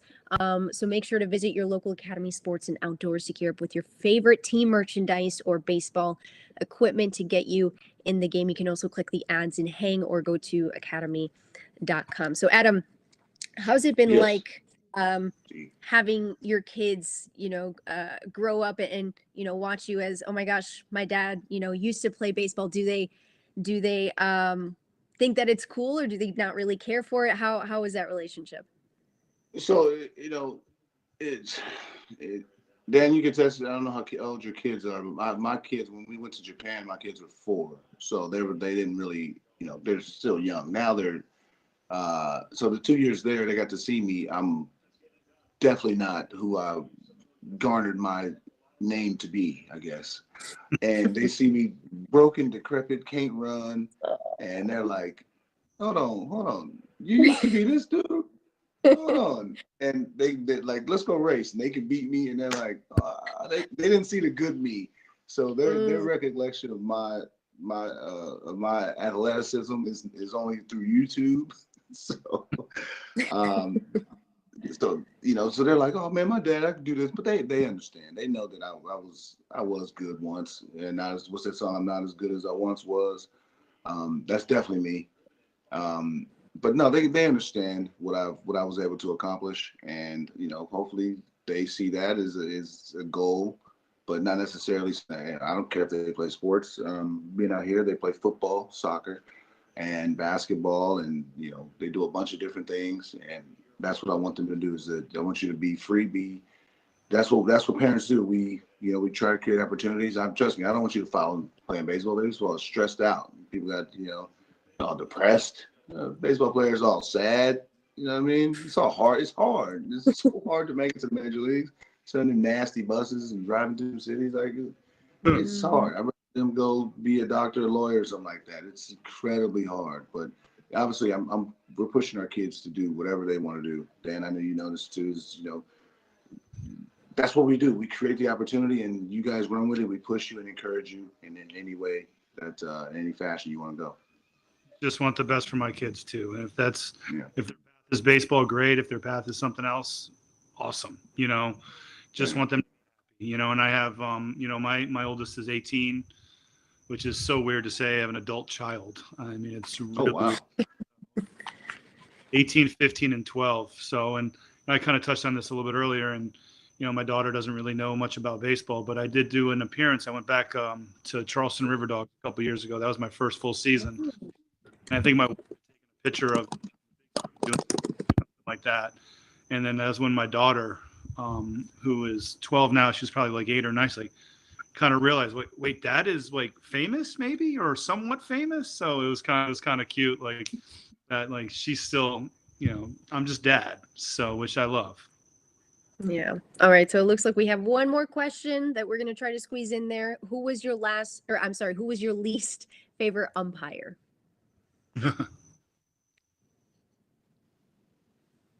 To me, it's a tough one for me to answer because, I knew the umpires, but I didn't really know their names and stuff like that. It's just one of those things that I never really try to concern myself with that because I had to make my pitches. I had to do what I had to do. And, if somebody was, and if somebody was giving you a call or something, maybe an inch off or whatever, that's part of the game. And, I just hope that that's something that stays true to the game, where there is a little bit of a human element to the game, especially with the umpires. And I'd hate to see them go to the robotic umpire, and with all the rules changing, to me, that's opinion. I think that I don't like that part of it. I feel like there is, like I said, the human element. But, listen, when you look at the umpires, what they do, and now they have all the stats that tell them how much they miss and, or if they miss and their percentages. And it's a hard thing, but they're pretty close to doing a pretty good job. And, you got to give them some credit, even though I hate to admit that, but, and it's hard. I'm same way, obviously I talked to a lot of them all the time, so many at bats, but I was always very cordial. Obviously my personality went up. How you guys doing? You having a good day? Cool. I remember when I was a youngster, Joe West, he didn't get into the batter's box until like I acknowledged him. So I'm like, he's like, you going to just sat there and like, you going to look at me, you going to say something to me, boy? Or son, you call me son. You ain't call me boy. You call me son. And I'm like, all right, ever since then I was a young kid. And I was like, somebody, how you guys doing? Every at bat, you good? And it was just, my conversations were always, hey, is that down? Is that up? Is that as far as you're going? Are you going in? Is that like, it was never like, oh man, that's some bull crap, man. What kind of call is that? I mean, here and there. Yeah.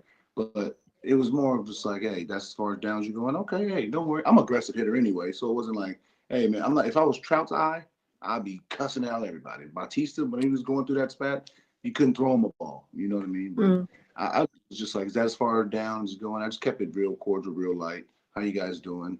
Hey, they got a job to do. Their job's hard as hell. Just to try and call what they don't know is coming at a very high speed. Yeah. That's a pretty hard job. And again, you got to admit it. They do the best job that they can. Yeah, absolutely. All right. Well, thank you guys so much. Thank you to the fans for asking your questions there. Thank you to you guys, of course, for hanging with us, and the fans for attending, and Academy Sports and Outdoors for making this event possible. Make sure to shop at your local Academy Sports and Outdoors, or go to academy.com for all your sports and outdoors gear. Again, we want to remind you of one of our upcoming hangs. Do not forget, we'll be right back here on March 30th, hanging with some Astros legends for the Astros and White Sox game on opening day. We'll have Dan Wheeler and Roy Oswalt on that call. You can click on the ad in hang or go to let'shang.live to register now for your VIP ticket. So again, thank you so much to everybody. We had so much fun tonight. Thank you, Adam, for joining us all the way from Spain, and Dan all the way out in Florida. Hope you guys had fun. It was great being on, guys. Thank you very much. I appreciate it. Thank you. All right. Thanks, guys. Have a good night. Yeah. You too.